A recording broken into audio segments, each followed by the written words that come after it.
Hey YouTubers, back at you. Been a while since I made an instruction video. This is not really so much on instruction as it is just a few more tips. I'm going to get into some instruction videos this winter, so stay tuned for that. I got some requests on several things. If there's anything in the category of what I play that you would like maybe me to focus on, send me an email and I'll do my best to try to get it up for you.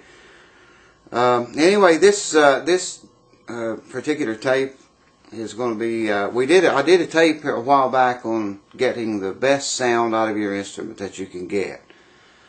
I talked about putting your arm against the soundboard here, how much pressure you apply against it, and how much arms against it, and bare skin versus cloth or clothing. Never touching the pins while you play. Usually you don't ever want to touch those or the bridge or the saddle or anything back here, because that all mutes the sound of the instrument. I talked about that in another video. It's all in there.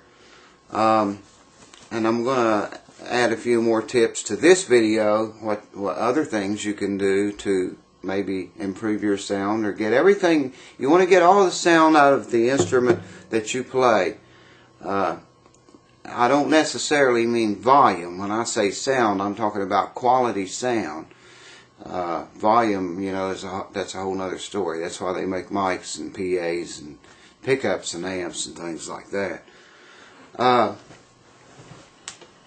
I want to talk about some rhythm in this video too. Rhythm, particularly in bluegrass music, is very misunderstood a lot. It's not talked about or taught a whole lot that I've been able to find. It's just nobody just ever mentions it or says anything about it. There's a right way to do it, and I'm going to touch on that. We only got we got about 8 minutes left. We got about 6 minutes left, so we're going to have to move fast.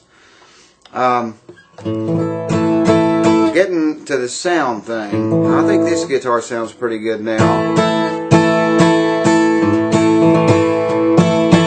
I've done a lot of work to it, a lot of modifications. Of course, new strings help. These have been on about a week or so now, but one tip I might offer you about improving your sound or keeping it improved is wiping your strings off. A lot of people don't do that. I wipe mine off. I've got a rag here now. I wipe mine off even during jam sessions. In the middle of it, I might hit them a few licks, you know, to keep that oil and salt and stuff off your skin off of them. A lot of people just brush over them and put the instrument away. It's a good idea to wipe each individual string You know, wrap the rag around get a hold of that string with your fingers and do each individual string that way, you know, all the way up and down the neck. That prolongs the life of the strings a little bit and makes, you know, keeps the instrument sounding good.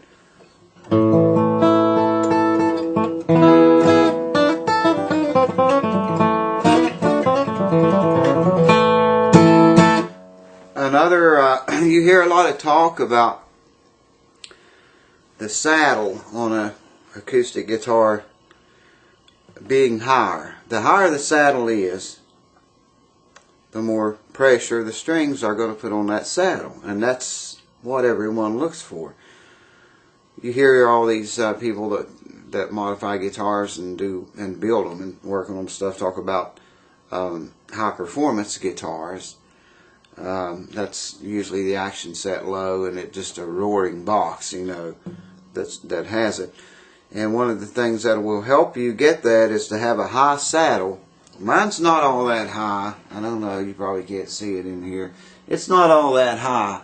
But the higher that saddle is, the more tension down on the saddle there is from the strings, and that in turn gives you a better sound overall.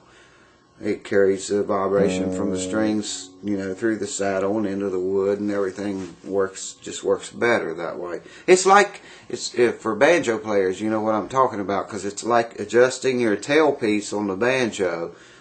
You tighten that tailpiece down back here, puts more pressure again, the bridge on the banjo, string pressure, and it really changes the sound of it. Some people like them down tight for a sharp, brilliant, crisp tone, loud.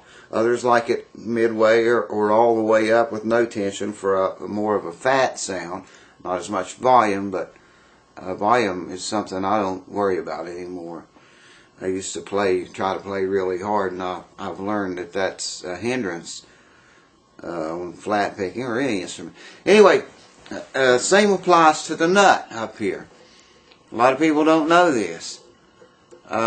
Martin's well known for sinking their strings way down inside of the nut, and most people that redo their guitars just knock the nut out of it and redo it and just have the strings rest on top of the nut up here.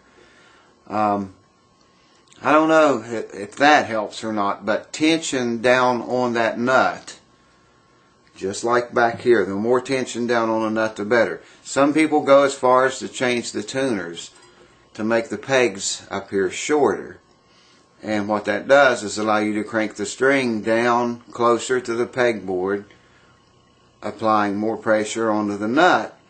You can look at mine. I never changed the keys on it. Pegs are the same, but I've got the strings wound clear down as far as they'll go on the pegs. Every one of them is like that. I know it's a mess. It needs clipped off and cleaned up, but I just string it up and play it. Anyway, you get the idea. The more down pressure there is on that nut, same as the saddle, you know, the more pressure that you've got on those, the better it's going to sound.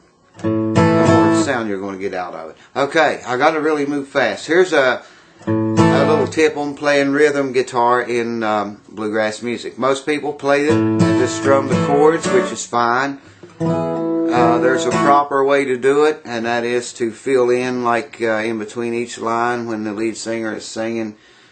For instance, maybe when he's taking a breath, punch it a little bit. You know, just something to fill in that blank spot. I'll sing you a wee little bit of a song here and try to do that. We're running out of time fast. So here you go. Oh, how I hate to leave you. Oh, how I hate to leave you. Oh, how I hate to leave you. 'Cause I never expect to see you anymore. My home's across the Blue Ridge Mountain. Home's across the Blue Ridge Mountain. My home's across the Blue Ridge Mountain. I never expect to see you anymore. I never expect to see you anymore. So in between the lines, when the lead singer is singing, you want to punch that thing a little bit, fill in those lines. Got to go, folks. It's been 10 minutes.